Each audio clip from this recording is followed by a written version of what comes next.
Welcome back to ManaTutor MTG Draft. Today's episode is a Draft Principles review episode. We're going to review the draft principles we covered in Bloomburrow and Duskmourn, and then see how they apply to Foundations. In particular, we'll review a Foundations draft by Nizzahon and see how he could have improved his draft navigation to land in what I believe would be a stronger deck, and then we'll compare decks at the end.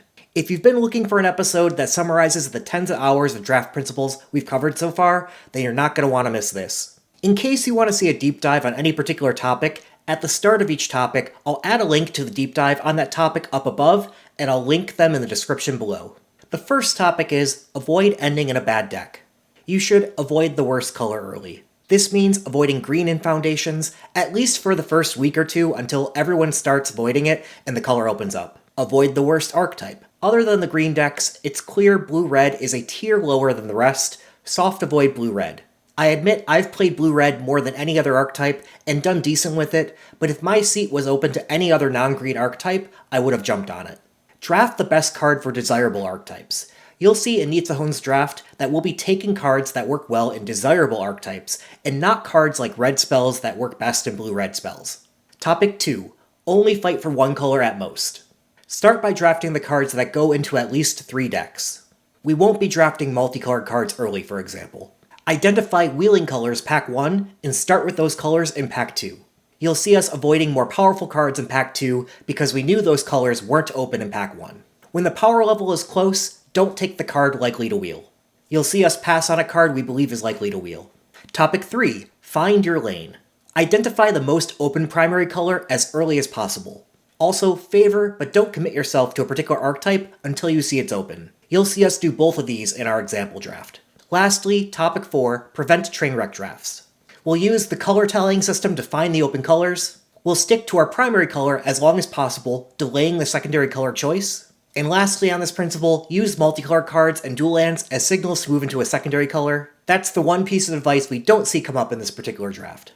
But let's move into reviewing Nizzahon's draft and see how all these principles apply. But before we do that, we need to ask you to like and subscribe. We've grown our channel 30% since Foundation spoilers were released, and we want to continue that growth throughout the format. We'd really appreciate it if you could hit that like button down below to encourage us to keep cranking out more of this content. So we'll give you a second to do that, and on to Nizzahon's draft. Hello everybody, we are doing our first Foundations draft. So this Hydra's like pretty good. It has a really high ceiling where it runs away with the game. It does have a miserable floor because it starts so small. But it does have a pretty insane ceiling. I think I like it a little more than Dragon Trainer. I do like both of these cards a lot. But I think I like the Hydra a little bit more. I think those are really the cards we're looking at. I mean, Essence Scatter and Angel of Finality are solid cards, but I do think the Trainer and Hydra are better. And it's early, so let's just take the rare. It's probably going to die to Burst Lightning a time or two. I think the Mossborn Hydra, Angel of Finality, Essence Scatter, and Dragon Trainer are all reasonable first picks. But I'm eliminating the Mossborn Hydra since I'm not only not favoring going into green early, I'm hard avoiding it for now. The green decks are literally the 4 worst performing archetypes right now, and you can see me give more details on why I'm hard avoiding green in the video link up above. My opinion on green is likely to change depending on when you watch this video. I almost certainly will start playing green in 1 to 2 weeks after people catch on to its poor performance and the color starts opening up. But until then, I believe first picking a green card is simply going to lower your win rate. The Angel of Finality, on the other hand, is a reasonable card in white, which along with black are the 2 colors with the best performing decks as they pair well with any other color but green. The Essence Scatter is a slightly better card in a slightly less open color. The Dragon Trainer is also a better card in a less open color, but at more than a 1% win rate over Angel of Finality, I think it's enough better. Let's take the Dragon Trainer for our deck. But it'll probably run away with the game on occasion as well. Balmor is pretty sweet. Signpost uncommon. Obviously, we took a green card with our first pick, so that's not the most ideal. And in general, your chances of ending up in 2 colors isn't super high. I do like Felidar Savior a lot. It's also a counter card like the Hydra is. And it's just a really good card. You get so much for 4 mana. The Parent's good too. These are both really good white commons. White seems like it has a lot of really good commons. Yeah, and Balmor is kind of next on the list. The rest of these cards you kind of need the right deck for, or aren't that good, like Mischievous Pup. Yeah, it's the savior. I mean, pack one, pick one, I'd be maybe a little more inclined to take Balmor. I don't know if that's correct, quote unquote. But I've also played with Balmor before, which, in the early stages of a limited. Balmor is a fun card, but it's a multicolored card, and in an archetype that is among the worst performing. I love me a Felidar Savior and a Prideful Parent, but it surprises me that Nizzahon skipped over the Arbiter of Woe. Arbiter of Woe has a win rate that puts it on the level of a B+, and I think the lone standout card here. Let's start our color tallying off by adding 1 to black, and let's take the Arbiter. It's like, do I really need to take a card I've already played? So Resolute Reinforcements is pretty good. Why do I have all these card styles? Are they like carryovers from the original sets these were in? I don't know. But this is a good card. 2 bodies, 2 mana. The Librarian's not bad. Yeah, I think it's just the reinforcements. I think it's a pretty easy pick. I do like Micromancer a lot. Like if you have 2 Burst Lightnings or 2 Stabs or something, like it's pretty insane to just draw a 1 mana removal spell. But you need the right deck, obviously. And we'll just take this good 2-drop. I like Resolute Reinforcements, but it's on an entirely different tier at a C, whereas Micromancer is at a B+. It doesn't take that much for Micromancer to be good. You just need to pick up a couple of 1 mana cost instants, and there's plenty of every color in this set. If we can pick up a Stab to go with our pick 2 Arbiter Woe, that'd be great. Let's add 1 to blue and take the Micromancer. 2-drop. Okay. But this is pretty strong to still be here, honestly. It's expensive, but this format feels like it's slow enough that, seems like a pretty good card. Dwinin is nice. I mean, you're going to end up with a few elves, and the baseline's not terrible. The wolf and the giant growth are both okay, too. I'm thinking about the demon a little bit. I mean, it is definitely the best card in this pack. It's just a question of, is the format slow enough? And certainly with the first 3 picks we made, it doesn't make a lot of sense. Like, our deck's kind of aggressive, right? I think I'm going to take Dwinin here. I'd say Runescarred Demon is tied for best card in the pack, and it's tied with Infestation Sage. Infestation Sage is great in black, as black is very sack fodder hungry, and you get a lot from 1 mana with the Sage. That said, Runescarred Demon is rare and harder to pick up later. Let's add 2 to black and take the Runescarred Demon.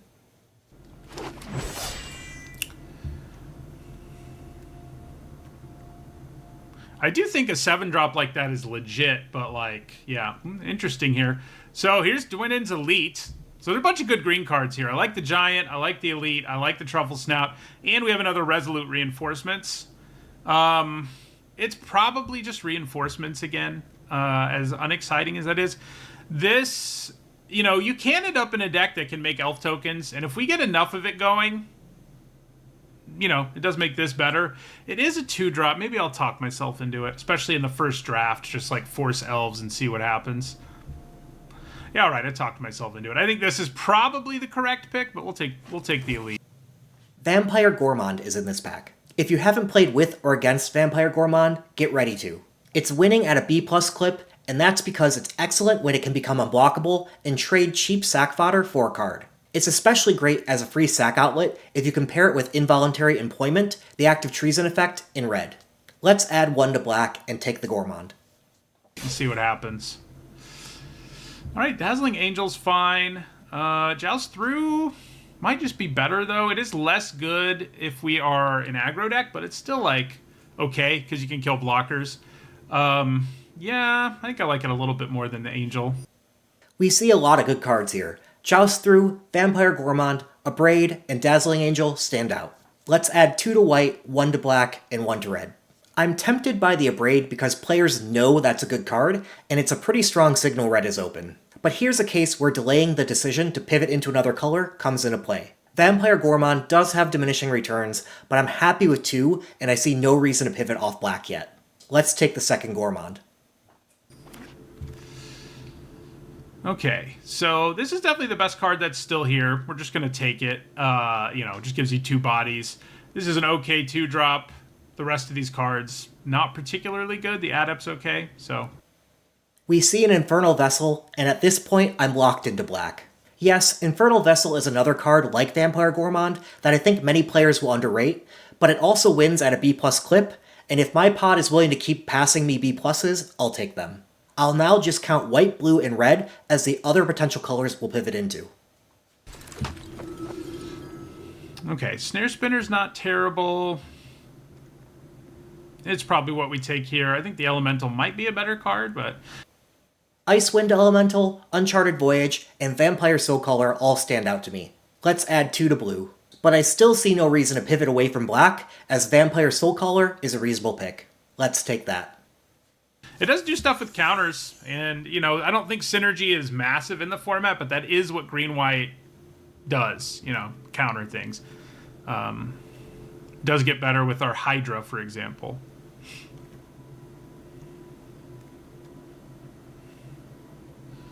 Evolving Wilds is extra good when you have Landfall, incidentally. We did pass one. I think it was right when we passed it, but yeah. This is a pretty strong card. Yeah. So then there's this pack. Wow, Dragon Trainer is still here? All right. Maybe we'll be red-green. I don't know. Like... Dragon Trainer wheeled, and it's the best card in the pack. I know we took it in our version of the draft pick 1, but I'm going to take that here and count it in my final deck because the fact that no one took it means it's open to our seat. For example, if this was 1 pick earlier, we would have seen it. But I will say, Fake Your Own Death is great in this set with all the Enter the Battlefield triggers, including Dragon Trainer, and it's a close second. Add 1 to red and take the Dragon Trainer. That is a really good card to still be there. I'm a little shocked, especially because like people are always excited about dragon cards, which in the early stages of a draft you'd think would move it up in the pick order. But I mean, I'm not gonna feel terrible if we end up not playing any of these white cards, for example, or I guess any of these green cards. I guess either one could happen. The Ranger's fine. Surprise is fine. Rugged Highlands, you know, it is a nice gain land.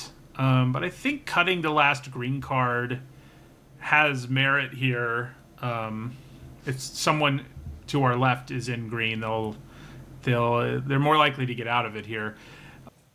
Goblin Surprise can go reasonably well with our Vampire Gourmands and other future black cards that'll need sack fodder. Let's add 1 to red and take that. And I think we do want to be in green. Okay. So we've got a Prowler here. Could do the same thing. Or take a gain land. Yeah, I feel like cutting green is worth it again. Soul Shackled Zombie is the best card in the pack, and we take it. Nothing great here, but let's take Goblin Borders as the color we're most likely to pair with black, given it's now the highest count. Yeah, the Rallier is passable. Didn't see that much to indicate red was crazy open, other than the, like, 8th pick Dragon Trainer. So might still be green-white. Yeah, I don't think that's very good. Just asks way too much for limited. It's going to be good in other formats, you know. Formats where you just throw a bunch of combat tricks on this and give it trample.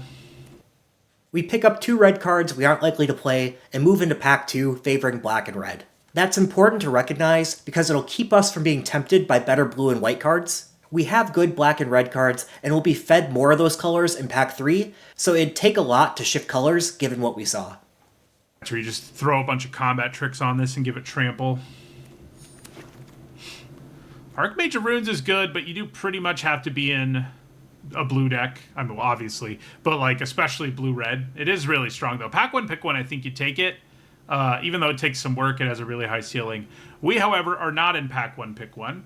So I think we're looking at Needletooth pack, Elf-Sworn Giant, which also has Landfall. You know, we've also got Evolving Wilds.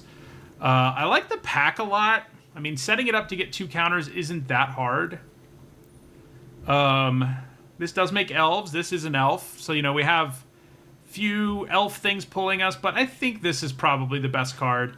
It'll be interesting to see how the Giant pans out. I do think the low toughness will keep it from being nuts. Instead, it's probably just good. This has the potential to be pretty nuts. Not a great pack for us. This is either Hungry Ghoul or Evolving Wilds. Hungry Ghoul is a pretty good 2-drop for our deck. Let's take that. So, Ooh, Muldrotha. That is a fun card. I don't really think we can make it work at this stage. I mean, it's not impossible, but we don't have any fixing, and we're only in one of its colors. We could change that, but, you know.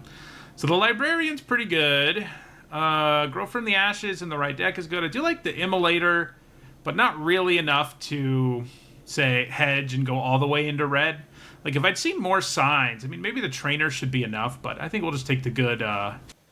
This is either a Heartfire Immolator or Eaten Alive. I'm taking Heartfire Immolator as it just does so much. It's a 2-drop, it's a creature, and it's removal. Add 1 to red. Remember you did see a pick 6 Abrade in pack 1 on top of the pick 9 Dragon Trainer. Those are both pretty good red signs, not to mention there's something to be said about all the late filler that came your way in pack 1 being all red cards. The good green card. Oh my god. Somebody can have 2 Muldrothas?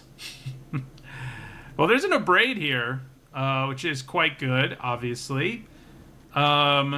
Inspiring Paladin, and, you know, we're doing counter things. It's pretty good. Fleeting Flight's a good trick. Maybe we're in the market for a trick at this point in the draft. Because, yeah, I mean, what we really need are low drops, more so than just like another 3-drop. This is a good 3-drop, though, for our deck. Abrade is better, and we still don't have such good white cards that I think it's crazy to, you know, I think I am going to take Abrade. I think it's good enough. Here there is a Feybloom trick, but it's not enough to move me off red when there's an Abrade as well. Especially when blue was our lowest count in pack 1. Let's take the Abrade and lock into black-red. Note that Burglar Rat is a pretty close second. And it's not like the other red card we have is really good. Now we get Coma. And the green-white Signpost. Coma's tough if you're not blue. Like, splashing it, you know, with Grow from the Ashes in the format, splashing it is more doable because you could run 2 islands and get both of them. So that's a thing. But I do sort of feel like taking the Signpost makes sense given what our deck looks like overall. Bite Down's good, but... Seeker's Folly is a reasonable card in this set. In Foundations, you either lose to Go Wide or being out-attritioned, and Seeker's Folly answers both. There's also an Involuntary Employment in this pack, but only red-black wants that card, and we're almost certainly the only red-black deck in this pod. It's likely to wheel. Let's take the Seeker's Folly and hope to wheel Involuntary Employment. We'll take the green-white Signpost here. Okay, probably Gnarlid Colony. We could take Windscarred Crag. Makes it easier for us to splash Abrade, but we need low drops enough, and this one can even do counter things, so it's... This is between Meteor Golem and Hungry Ghoul. For those that don't like Meteor Golem, it's been playing at a rate better than filler at C-, and helps in the attrition war as a 2-for-1. That said, we can get closer to locking up our great 2-drops, and so I think we take the Hungry Ghoul here. It's okay. I mean, it's not a great card, but it'll work. This is a really good Signpost, too, the red-white one. This does stuff with counters, but it's so expensive that it kind of puts me off. Like, it's never efficient, and it's, you know, kind of slow. I think maybe I'd rather just have an Ambush Wolf. I mean, we could try to go for counter synergy. Let's do it. Whatever. This is an interesting pick. Billowing Shriekmass is a reasonable 4-drop at around a C.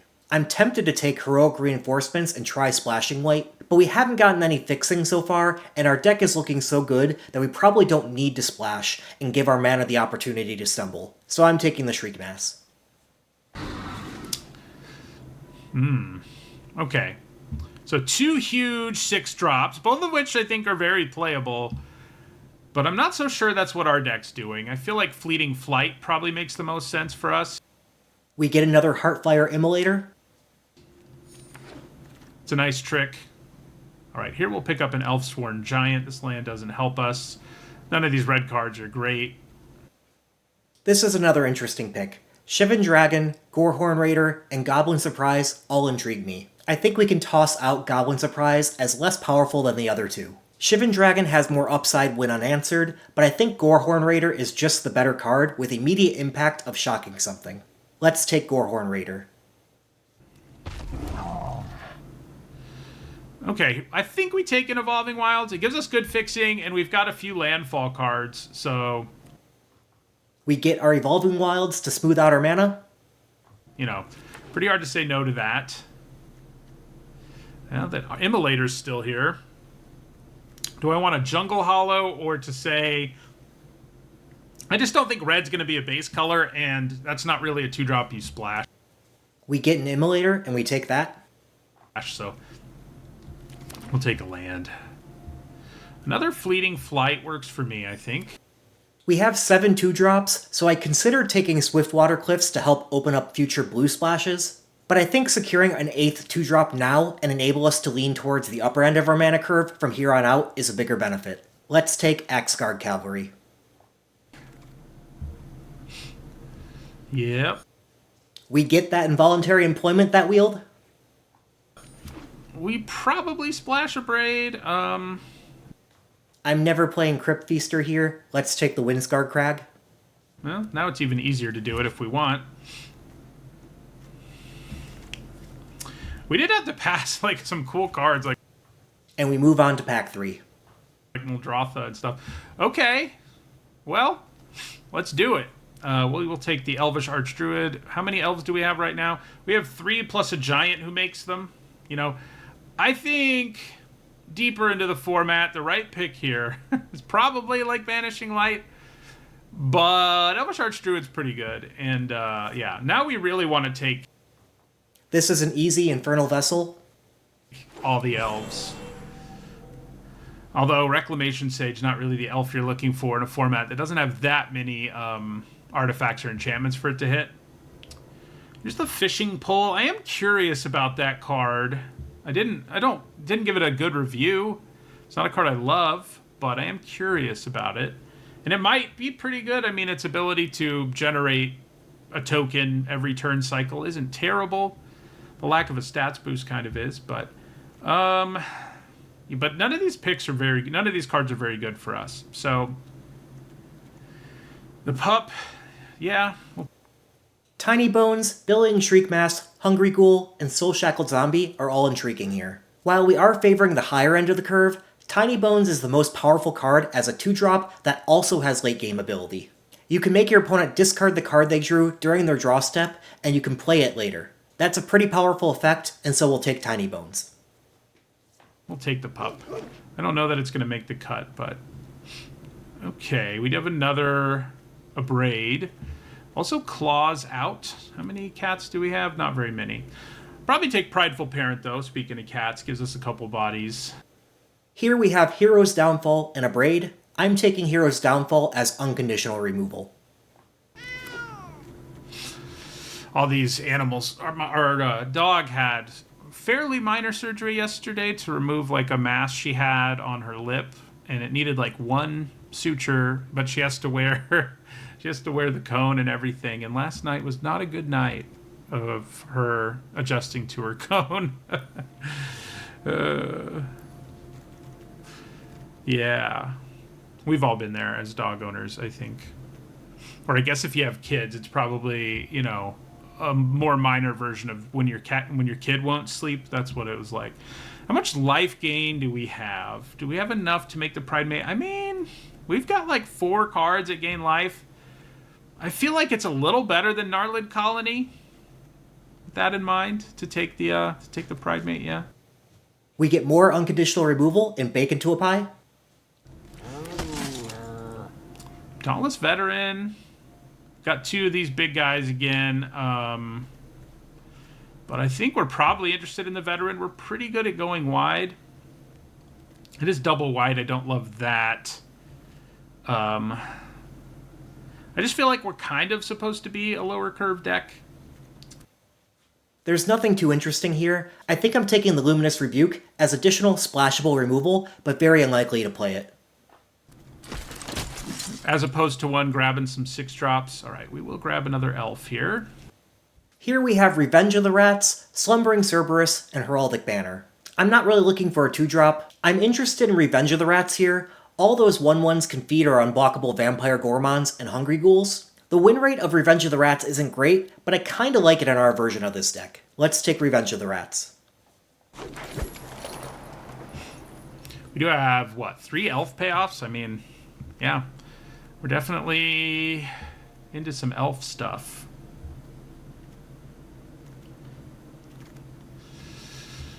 Okay. Very happy with the Dwinnen's Elite. It is interesting there's another Dragon Trainer. People in this pod don't like that card, I guess. Don't play Painful Quandary. It's a 5-mana do-nothing, and your opponent can choose the mode that's better for them. Here I like both Dragon Trainer and Gorehorn Raider, but I'm taking the Dragon Trainer. I think we can splash a Braid without much cost between Evolving Wilds and a Windscarred Crag, so we'd probably do it. I mean, it's good all game long, generally speaking, so... Okay, do I take a big guy here? Probably over another Snare Spinner, yeah. We take an Incinerating Blast.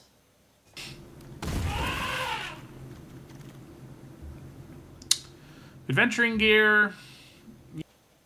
Pilfer is a reasonable 2-drop if you haven't played it before, but we're doing alright on 2-drops. Soul Shackled Zombie is decent, but we already have one. I think I'd take another Goblin Surprise to feed our Vampire Gourmands and Hungry Ghouls. Heck, if we cast Revenge of the Rats, Goblin Surprise can be our win condition. Yeah, I mean, I don't think we play it, but I'll grab it. Come on, give us some more Dwinnen's Elites. Take a Fishing Pole here. Those are two pretty playable black cards. Let's take a Billowing Shriekmass. The mill can help fuel our Revenge of the Rats.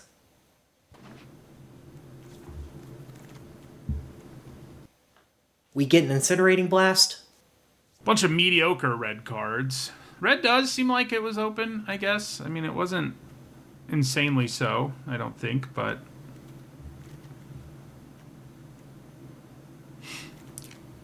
The, Dragon Trainers, yeah, okay, I'll take... We even get a Gorehorn Raider, pick 12. I'll take a basically free Gnarlid Colony. Definitely have some trimming to do. We end with a Thrill possibility and watch Nizzahon build his deck. Then we'll compare ours against his. It's always the case early where it's harder to tell what cards, especially these days. Like, most cards that get Ds or Fs these days, even Fs, like, they're not like a disaster if you play them, but they have like a way lower chance of helping you consistently than other cards do, you know, so it's harder to tell, like, I can't play this card because it's so much worse than the other cards. It's harder to tell that at this point. Yeah, so I don't love the Prowler. It's pretty hard to set up the ward, and I think lowering our curve is probably the priority. Like, these 3/4s probably aren't that good. I do think our 5s and our 1/6 are impressive enough that we probably keep them around, but, like, the Rallier, not that great, Prowler not that great, and Snare Spinner not that great. I think those are pretty easy to cut, and then we hold on to those. I mean, we could cut the Stomper. It's not like it's a card I love. It's definitely better if you're like a grindier sort of ramp deck, which our deck has elements of, but it feels more like we're an aggro deck than anything, like curving out and whatnot. So I think we probably cut the Stomper. Then that leaves us with one more cut. We do have enough ways. We have like 4 or 5 ways to gain life still. Like, some of them are repeatable, like Dwinnen. So that's nice. This has lifelink, for example. Ooh, yeah, it's probably the pup. It's probably the pup. Yeah, we have plenty of creatures. I mean, we have a few that have good enters triggers, but none of them are, like, that good. So, yeah, I think it's the pup. It's not really where we want to be. All right, I think our deck looks pretty good. You know, I made some interesting choices, because it's our first draft of the format. I'm curious to see how the Scourge plays. But we do have enough ways to put counters on things that I think it's okay. It's not a card it wasn't that good in Dominaria or wherever we saw it. And that format even had Proliferate, and this one doesn't. So it's probably not going to be awesome, but I can live with it. All right, let's get into the games. Nizzahon went 3-3 with his deck. Note that this was also his very first draft of the format, and he may not have realized at that point that he should avoid green. That said, during spoiler season, we warned you to avoid green in your first draft on this channel. Now let's take a look at our version of the deck. Our version of the deck has a good amount of 2-drops and 8 different 2-drops, all of which are very good. We have a bit of a bimodal curve going with a heavy 2-drop and heavy 5-drop, and lighter on the 3 and 4 drops. Mid-game, we're likely to hit them with removal. We have a Braid, Hero's Downfall, Bake into a Pie, Involuntary Unemployment for that. We can also cast Seeker's Folly to kill their 1/1s or make them discard some cards. This deck kind of plays both early aggro and relentless late game, so we're unlikely to die early, and yet we have a ton of 2-for-1s that can out-card advantage our opponent.